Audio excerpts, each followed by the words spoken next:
Buenas tardes, profesor. En esta oportunidad, mis compañeras y yo vamos a hablar sobre el tema de la bacteriología. El grupo está integrado por Stephanie Olivera, Cristel Ponce, Priscila Rivera, Katia Sánchez y Olga Sea. Definición. ¿Qué es la bacteriología? La bacteriología es la rama de la microbiología que se enfoca en el estudio de las bacterias. Esto incluye su clasificación, estructura, función, metabolismo, genética y su papel en diversos procesos, tanto beneficiosos como perjudiciales para los seres humanos, los animales y el medio ambiente. La bacteriología también investiga enfermedades causadas por bacterias, su diagnóstico, tratamiento y prevención. Este es fundamental en campos como la medicina, la agricultura, la biotecnología y la ecología, ya que las bacterias pueden ser agentes patógenos, pero también son esenciales para los procesos como la descomposición y la fijación de nitrógeno en el suelo. Ahora, mayormente, ¿qué son las bacterias? Estas son microorganismos unicelulares que están presentes prácticamente en todos los ambientes de la Tierra, como ya se había dicho, y los cuales son también sus beneficios. Luego tenemos sus características. Como primer punto tenemos la diversidad. Este se va a basar específicamente a que las bacterias son extremadamente diversas en términos de morfología, metabolismo y hábitat. Pueden ser esféricas, alargadas o en espiral.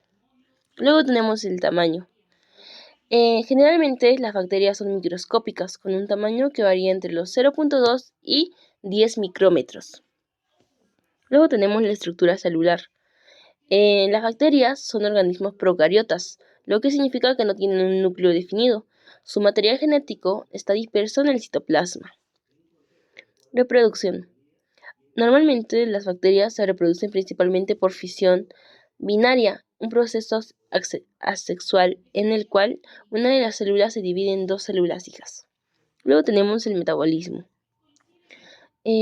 Las bacterias pueden ser autótrofas o heterótrofas. También pueden ser aerobias o anaerobias. Luego tenemos la interacción con el medio ambiente.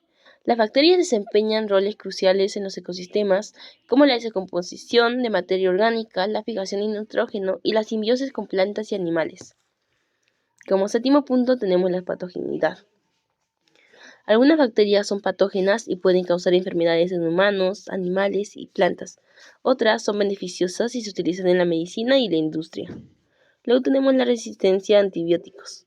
Un tema importante en la bacteriología es el desarrollo de la resistencia a los antibióticos, lo que presenta un desafío significativo en el tratamiento de infecciones bacterianas. Y como último tenemos las técnicas de estudio. Esto mayormente a que la bacteriología utiliza diversas técnicas de cultivo, tinción y análisis molecular para estudiar las bacterias y sus características. Eso sería todo por mi parte. A continuación mi compañera les va a explicar más sobre el tema. Bueno, profesor, vamos a seguir hablando sobre la bacteriología, estructura y su función. La estructura. Aquí en la imagen tenemos una forma más general de una bacteria. Voy a mencionar las partes más importantes de la estructura de una bacteria, empezando por el citoplasma. Contiene múltiples ribosomas que son unidades productoras de proteínas y enzimas, siendo las últimas las que realizan los procesos de metabolismo celular. Contiene glucógeno, lípidos y compuestos de fosfato. Membrana plasmática. Rodea a la célula, regula la entrada y salida de sustancias. Tenemos a continuación a la cápsula. A las bacterias les sirve de defensa contra los organismos, pues les permite provocar infecciones. Es una cápsula gruesa y gelatinosa.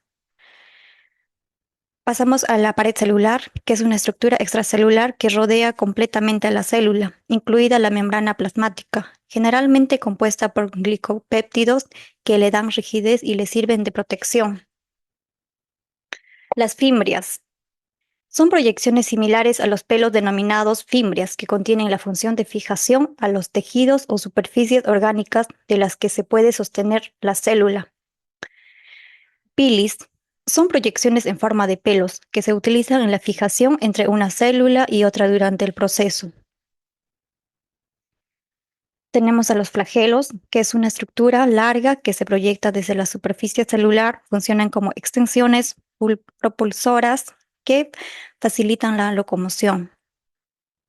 Finalmente tenemos al ribosoma y al nucleoide. Continuamos con las funciones. Tenemos las funciones beneficiosas: descomposición de materia orgánica, producción de vitaminas, fermentación de alimentos, digestión de nutrientes en el intestino, producción de antibióticos, desarrollo de la inmunidad. Las otras funciones perjudiciales: causar enfermedades infecciosas, producir toxinas, deteriorar alimentos, contaminar agua y suelos, causar enfermedades en plantas. La otra función es la ecológicas: reciclaje de nutrientes, mantenimiento del equilibrio ecológico, descomposición de residuos, producción de gases. La otra es industriales: producción de biocombustibles, síntesis de producciones químicos y entre otros. El ciclo de vida. El ciclo de vida de las bacterias describe las etapas por las que pasa una bacteria, desde su nacimiento hasta su división o muerte.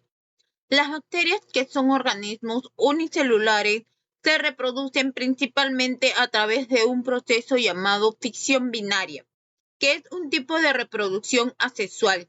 El ciclo de vida de una bacteria incluye las siguientes fases. En el punto 1 tenemos la fase de latencia o la fase de adaptación o la.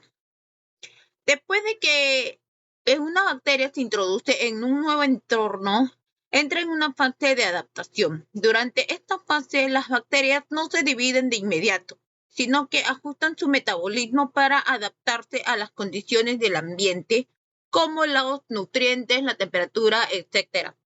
En el punto 2 tenemos la fase exponencial, la fase logarítmica, que una vez que las bacterias se han adaptado al entorno, comienzan a dividirse rápidamente mediante fisión binaria. En esta fase, el crecimiento bacteriano es exponencial. El número de bacterias se duplica en intervalos regulares de tiempo. En el punto número 3 tenemos la fase estacionaria, que en esta etapa la tasa de crecimiento bacteriano disminuye porque los nutrientes en el medio comienzan a agotarse o porque se acumulan productos de desecho. El número de bacterias que se dividen es igual al número de bacterias que mueren, por lo que el crecimiento neto se estabiliza. Clasificación según su pared celular. Estructura. La pared celular de las bacterias está compuesta principalmente de peptidoglicano, una macromolécula que proporciona rigidez y forma. Esta estructura está presente en casi todas las bacterias, aunque su composición y grosor pueden variar en diferentes grupos bacterianos. En los tipos tenemos a las bacterias gram positivas y gram negativas. Las positivas tienen una pared celular gruesa, compuesta principalmente de peptidoglicano. Esta estructura proporciona rigidez y forma a la bacteria, manteniéndola en formas como cocos esféricos o bacilos bastonados. En bacterias gram negativas, estas poseen una pared celular más delgada de peptidoglicano, que es rodeada por una membrana externa. Aunque son más flexibles que las gram positivas, la organización de su pared celular también contribuye a su forma, como en el caso de los espíritus, en forma de espiral, o los vibriones en forma de coma. Sus diferencias claves. Sus características son estructura de la pared, tensión gram, membrana externa, componentes y ejemplo común. Las gram positivas tienen una gruesa capa, las gram negativas una delgada. Las gram positivas suelen ser de color azul o púrpura y las negativas rosadas. Membrana externa, las gram positivas no tienen, las gram negativas sí tienen. Componentes, las gram positivas tienen ácidos teicoicos, gram negativas los lipolisacáridos. Yo les hablaré sobre la clasificación de las bacterias según su morfología. Aquí tenemos a los cocos, que son bacterias con formas esféricas o redondeadas. Pueden encontrarse de forma aislada o agrupadas de diferentes maneras. Los cocos aislados, bacterias individuales como el Micrococcus. Tenemos a los Diplococcus, que son grupos de 2 cocos como el Neisseria gonorrhoeae. También tenemos a los estreptococos, que es cadena de cocos como el Streptococcus pyogenes. También encontramos a los bacilos, que son bacterias alargadas y rectangulares, con forma de bastón o cilindro. Pueden encontrarse aislados o en agrupaciones de igual manera. Tenemos los bacilos aislados, un solo bacilo como el Escherichia coli. También tenemos a los diplobacilos, que son bacilos en pares como Moraxella lacunata. En esta familia también tenemos a los vibriones, que son bacterias con forma de bastón curvado, como una coma o un plátano. Un ejemplo clásico es el Vibrio cholerae, que es la bacteria que causa el cólera. Tenemos a los cocobacilos. Estas son bacterias que tienen una forma intermedia entre los cocos y los bacilos. Son ligeramente alargadas, pero no tan alargadas como los bacilos. Un ejemplo es el Haemophilus influenzae. Tenemos también a las bacterias pleomórficas.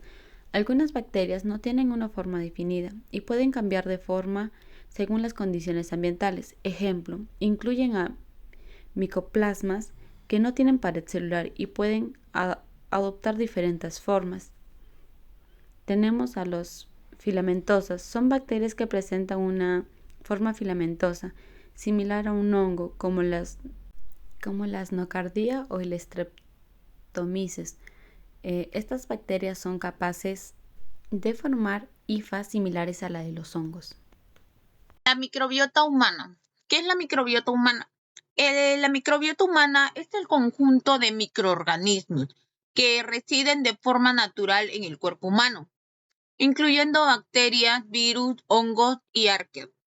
Estos microorganismos se encuentran en diversas zonas del cuerpo, como la piel, la boca, el tracto gastrointestinal, las vías respiratorias, el tracto urogenital, entre otros. La microbiota mantiene una relación simbiótica con el huésped, desempeñando funciones esenciales para la salud humana, como la digestión de nutrientes, la producción de vitaminas, la protección contra patógenos y la regulación del sistema inmunológico.